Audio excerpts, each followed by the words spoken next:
मुंबईमध्ये बीकेसी मधल्या भूखंड प्रकरणी मुकेश अंबानी यांची रिलायन्स इंडस्ट्रीजकडे कोट्यवधींची थकबाकी आहे। रिलायन्सने एमएमआरडीएला कोट्यवधी रुपयांचा अतिरिक्त प्रीमियम दिलेलाच नाहीये।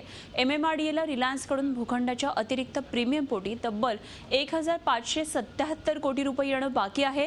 एमएमआरडीएने बीकेसीतला भूखंड 99 वर्षांच्या भाडे तत्वावर दिलेले आहेत। या भूखंडावर ठरल्या मुदतीमध्ये बांधकाम झालं नाही तर एमएमआरडीए अतिरिक्त प्रीमियम आकारून मुदतवाढ देते।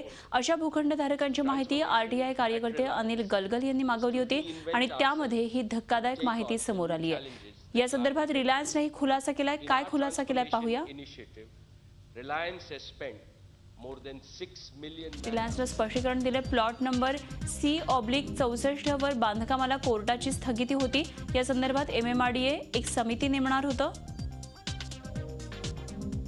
आणि त्या समिती संदर्भातल्या निर्णयाची आम्ही वाट पाहत आहोत।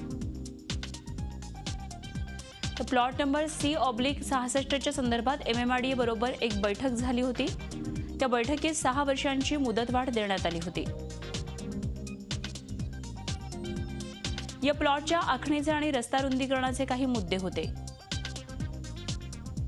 तसंच त्यासाठीच्या अनेक परवानग्याही प्रलंबित होत्या। त्यामुळे 4 ते 6 वर्षांची मुदतवाढ देण्याचा निर्णय झालेला होता आणि हे सगळं प्रकरण नेमलेल्या समितीकडे गेलं होतं।